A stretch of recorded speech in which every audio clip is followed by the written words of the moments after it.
बाळासाहेबांच्या तमाम शिवसैनिकांना, तुमच्या ह्या अनिश गाढवेचा, बाळासाहेबांच्या लहानशा शिवसैनिकाचा आणि शिवसेनेच्या प्रवक्त्याचा मानाचा जय महाराष्ट्र.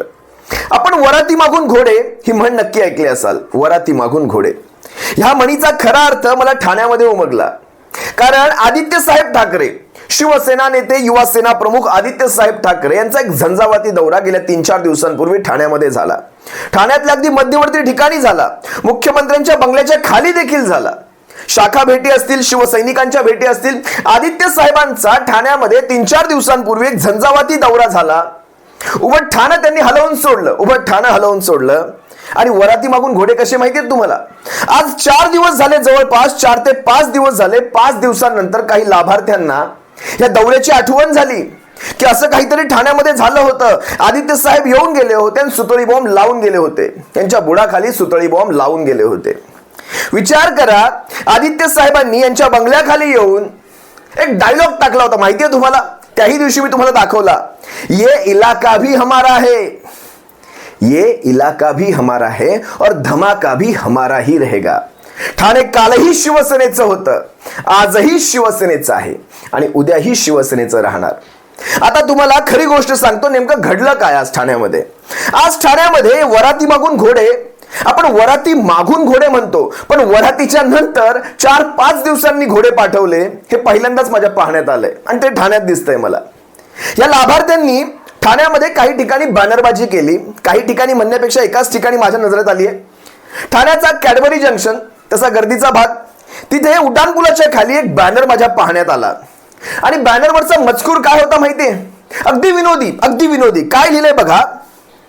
या बॅनरवरचा मजकूर जर तुम्ही पाहिलं तर यावरती असं लिहिलेलं आहे की ठाणेमध्ये नका भाषण झाडू, युवा सेनेने ठरवले तर वरळीत येऊन पाडू, चलो रेमंड मैदान, अशा पद्धतीची बॅनरबाजी जी आहे ती शिवसेना शिंदे गटाकडून या ठिकाणी करण्यात आलेली आहे. ठाण्यामध्ये नका भाषण झाडू लिहिलंय. ठाण्यामध्ये नका भाषण झाडू, युवा सेनेने ठरवलं तर वरळीत येऊन पाडू, युवा सेनेने ठरवलं तर वरळीत येऊन पाडू, चलो रेमंड मैदान. मला वाटतं या टोळीच्या काही लाभार्थ्यांचा काहीतरी मेळावा वगैरे आहे, जत्रा आहे असं ऐकलंय मी. त्यासाठी लिहिले चलो रेमंड मैदान, जे काही असेल ते. पण ठाण्यामध्ये नका भाषण झाडू हे 4 दिवसांनी आठवलं. वराती मागून घोडे नाही, वरात गेल्यानंतर त्या पोरांच्या बारशाला हे घोडे पाठवले असतील. त्या जोडप्याच्या पोरांच्या बारशाला हे घोडे पाठवतात. अशा प्रकारची ही गत आहे इथे. बघा ना, हे म्हणतायत युवा सेनेने ठरवलं तर वरळीत येऊन पाडू. आता एक लक्षात घ्या, हे जे कोणी असतील, ज्यांनी कोणी हा डायलॉग आठवून लिहिलाय, मला माहित नाही त्यांची बुद्धी कितपर्यंत चालते. पण हे जे कोणी असतील, यांना कदाचित ठाण्याचं राजकारण किंवा ठाण्याचं सोडूनच द्या, महाराष्ट्राच्या राजकारणाचा धचा म माहीत नसावा. यांना हे देखील माहीत नसावं, जी व्यक्ती ठाण्यात येऊन भाषण झाडलंय ना तिने, ती व्यक्ती स्वतः युवा सेनेची प्रमुख आहे. आणि हे बाकीचे, तुमच्या बॅनरवरचे बाकीचे जे होते, त्यांना विचारा त्यांनी मागे युवा सेनेमध्ये काय कामं केली होती. काही कामं तर यांनी स्वतःच उघड केली होती. सँडविच कुठून आणलेलं आहे, सँडविच पोहोचवायची कामं कुठून केलेली आहेत. आणि राहिला सरनाईकांचा प्रश्न, ते पूर्वेश सरनाईकांचा, त्यांना त्यांची कामं स्वतःच विचारा, ते देखील सांगतील त्यांनी काय कामं केली होती ज्यावेळेस शिवसेनेमध्ये होते त्यावेळेस. असो, मला तुम्हाला काही प्रश्न विचारायचे, अगदी साधे आणि सोपे प्रश्न विचारायचे. मला माहिती आहे हा पातळीचा भाग असतो. प्रश्न किती कठीण विचारायचे, किती सोपे विचारायचे, किंवा कुणाला कठीण प्रश्न विचारायचे, कुणाला सोपे प्रश्न विचारायचे, हे आम्हाला देखील ठाऊक आहे. तुम्हाला पाहून तुम्ही कठीण प्रश्नांची काय, तुम्ही सोप्या प्रश्नांची देखील उत्तरं देऊ शकणार नाही. त्यामुळे तुम्हाला कठीण प्रश्न आम्ही विचारूच शकत नाही. आमच्या प्रश्नांचा अपमान होईल तो. ज्याने कुणी हे बॅनर लावलेत त्याला साधी एवढी एक गोष्ट लक्षात आली नसेल की बाळासाहेबांचा आणि दिघे साहेबांचा फोटो अगदी अंगठ्याच्या टिंबा एवढा आणि श्रीकांत शिंदेचा, पूर्वेश सरनाईकचा फोटो हा एवढा मोठा. यांच्या नखाची तरी सर आहे का?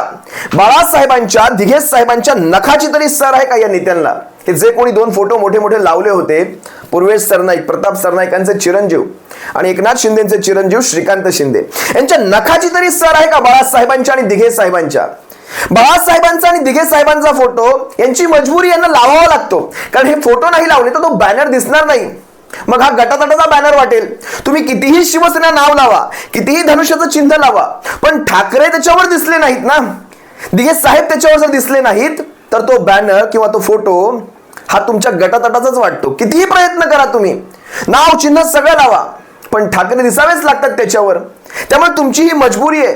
अरे पण त्यांचा एवढा अपमान करणार, एवढा अंगठ्याच्या टिंबा एवढा त्यांचा फोटो, यांच्यापेक्षाही लहान, यांचं कर्तृत्व मोठं झालं की काय बाळासाहेबांपेक्षा आणि दिघे साहेबांपेक्षा. असो, हे भाग तुम्हाला कळणार नाहीत, या गोष्टी तुम्हाला कळणार नाहीत. माझ्या प्रश्नांची तुम्हाला उत्तर द्यायची आहेत.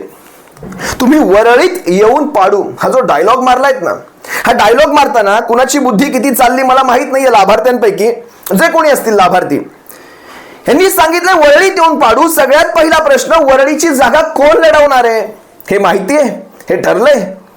वरळीची जागा, अरे ठाण्यात त्यांनी खुलेआम सांगितलं, चला मी लढतो ठाण्यामधनं. तुम्ही दाखवलीत का ती हिंमत वरळीतून सांगायची, चला आम्ही वरळीतून येऊन लढतो. आजपर्यंत एकदाही हिंमत झाली नाही हे बोलायची की ठाण्याच्या बाहेरून आम्ही कुठून तरी लढू. सगळ्यात पहिला आणि महत्वाचा प्रश्न हा आहे की वरळीतून लढणार कोण आहे, कमळी की तुम्ही? बरं, कमळी नाही लढणार, तुम्ही लढणार असाल तर तुम्हाला जागा किती देते कमळी? तुमच्या लोकसभेच्या विद्यमान जे कोणी खासदार तुमच्या सोबत आहेत, अहो तेवढ्या जागा देखील सोडत नाहीये कमळी. तुमच्याकडे 13 लोकसभेचे विद्यमान खासदार आले, तेवढ्या जागा देखील ही कमळी सोडत नाहीये. विद्यमान 13 सिटिंग खासदार, त्यांच्या जागा देखील जर ही कमळी सोडत नसेल, तुम्ही विधानसभेची वरळी कुठे घेऊन बसलात राजे हो? विचार करा, तुमचा कल्याण डोंबिवली लोकसभा, कल्याण डोंबिवली, मला दया येते, दया फार फार. ज्यावेळेस या निवडणुका लागतील, निवडणुकांच्या नंतर मला फार दया येते. कारण श्रीकांत शिंदे यांना ठाणा सेफ नाही, कल्याण डोंबिवलीचा त्यांचा विद्यमान खासदारकीचा मतदारसंघ लोकसभेचा, तो तर सगळ्यात अनसेफ, सगळ्यात अनसेफ. आजच्या घडीला तुम्ही सर्वे जर केलात ना, सर्वे महाराष्ट्रातल्या 48 लोकसभांचा सर्वे केला तर त्यातली सगळ्यात अनसेफ जागा विद्यमान खासदारासाठी ती असेल कल्याण डोंबिवली लोकसभा मतदारसंघ. याचं कारण सांगतो, एका विद्यमान लोकसभेच्या मतदारसंघामध्ये जवळपास 6 विधानसभेचे वॉर्ड जातात, 6 विधानसभा क्षेत्र. आता लक्षात घ्या, 6 विधानसभा. कल्याणमध्ये मी तुम्हाला वारंवार सांगितलं, मुंब्रा कळवा, त्यानंतर डोंबिवलीची आहे, त्यानंतर कल्याण पूर्वेची आहे, त्यानंतर कल्याण ग्रामीण आहे, त्याच्यानंतर तुम्ही अंबरनाथची. बघा, अशा ह्या जागा ज्या आहेत सगळ्या, ह्या सगळ्यांमध्ये 6च्या 6 जागांमध्ये आता एक जागा तुम्हाला सांगतो, कल्याण पूर्वेची गणपत गायकवाडांची. एक जास्तच मैत्री आहे यांच्यामध्ये. गणपत गायकवाड असतील, शिंदे कुटुंब असतील, यांच्यात जास्तच मैत्री आहे. त्यामुळे ह्या जास्त मैत्रीमुळे इथे काही सहकार्य मिळणार नाही. गणपत गायकवाड, राजू पाटील कल्याण ग्रामीण, राजू पाटलांची देखील श्रीकांत शिंदेशी चांगलीच मैत्री आहे, त्यामुळे इथे देखील सहकार्य मिळणार नाही. आता जितेंद्र आव्हाड किती सहकार्य करतील? खूप सहकार्य करतील जितेंद्र आव्हाड. कशात सहकार्य करतील तुम्ही देखील समजू शकता. त्यामुळे जितेंद्र आव्हाडांची देखील जागा सोडून द्या. या 3 जागा संपल्या. बाकीच्या 3 जागा जी डोंबिवलीची आहे, रवींद्र चव्हाण साहेब, रवींद्र चव्हाणांच्या कार्यकर्त्यांनी तर ठराव पास केलाय, एकनाथ शिंदे, श्रीकांत शिंदे यांच्या कुठल्याही निवडणुकांमध्ये आम्ही सहकार्य करणार नाही. विषय संपला. राहिली कुठली जागा आता? एक अंबरनाथची. अरे काय करणार त्या जागेच्या जीवावर? तुम्ही काय करणार त्या जागेच्या जीवावर? मी तुम्हाला आजच सांगतो, सगळ्यात जास्त मताधिक्याने जर कुणाचा पराभव होणार असेल, कुणाचा पाडाव होणार असेल, कुणाचं डिपॉझिट जप्त होणार असेल तर ते आहे श्रीकांत एकनाथ शिंदे या व्यक्तीचं. अरे आपले कल्याण डोंबिवलीचे लोकसभा मतदारसंघ सेफ नाहीत आणि तुम्ही चालले वरळी पाडू. हे बॅनर लावणं सोपं असतं, हे बॅनर लावणं फार सोपं असतं. वर्गण्या काढून एकमेकांमध्ये पैसे शेअरिंग करून बॅनरला पैसे काढायचे आणि लावायचे. मला वाटत नाही तुम्ही तशा प्रकारचं करत असणार. सर्वसामान्य माणसं हे अशा प्रकारे करत असतात, वर्गण्या काढून किंवा एकमेकांच्या खिशामधून पैसे शेअर करून बॅनर लावले जातात. तुमचा भाग कदाचित वेगळा असू शकतो, कदाचित नाही. उभा ठाणा नाही, उभा महाराष्ट्र जाणतो. एवढे करोडोंचे बॅनर खिशातल्या पैशातनं कधी येत नसतात.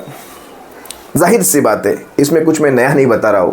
ठीक है, तुम्ही मला सांगा, ज्याला स्वतःचा कल्याण डोंबिवली मतदारसंघ सेफ नाही तो वरळीच्या गोष्टी कशा काय करू शकतो? आणि दुसरी एक गोष्ट जी अतिशय महत्वाची आहे, अतिशय महत्वाची, स्वतःला शिवसेना म्हणवता, यांच्याकडे धनुष्य, यांच्याकडे नाव, अधिकृत चिन्ह, अधिकृत पक्ष. आता मला सांगा, ज्या दिघे साहेबांनी, आमच्या दिघे साहेबांनी बाळासाहेबांकडे हट्ट करून युतीमध्ये ठाणे लोकसभेची जागा भारतीय जनता पक्षाच्या नरड्यातून काढून घेतली होती.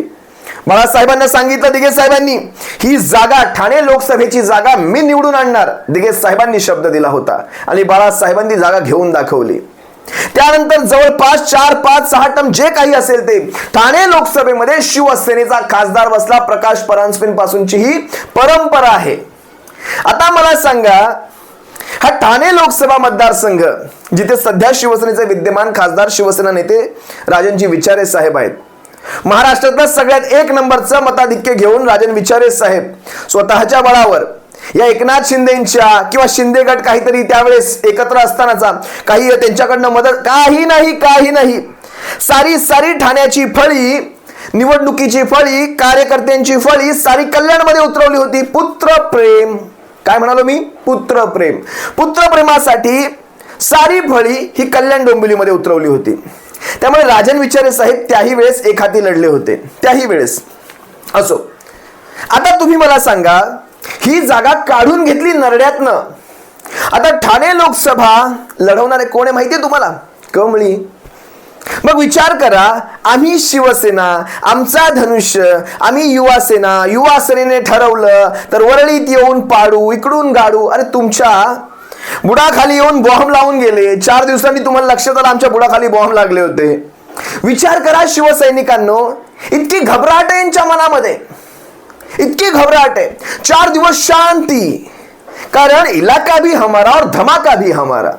आणि 4थ्या 5व्या दिवशी यांना जाग येते आणि तिकडे म्हणतात चलो रेमंड मैदान, काहीतरी त्यांचे कुठली कसली सभा लावली तिथे, जे काही असेल ते. ठाणे लोकसभा का लढवत नाही त्याचं उत्तर द्यावं आधी.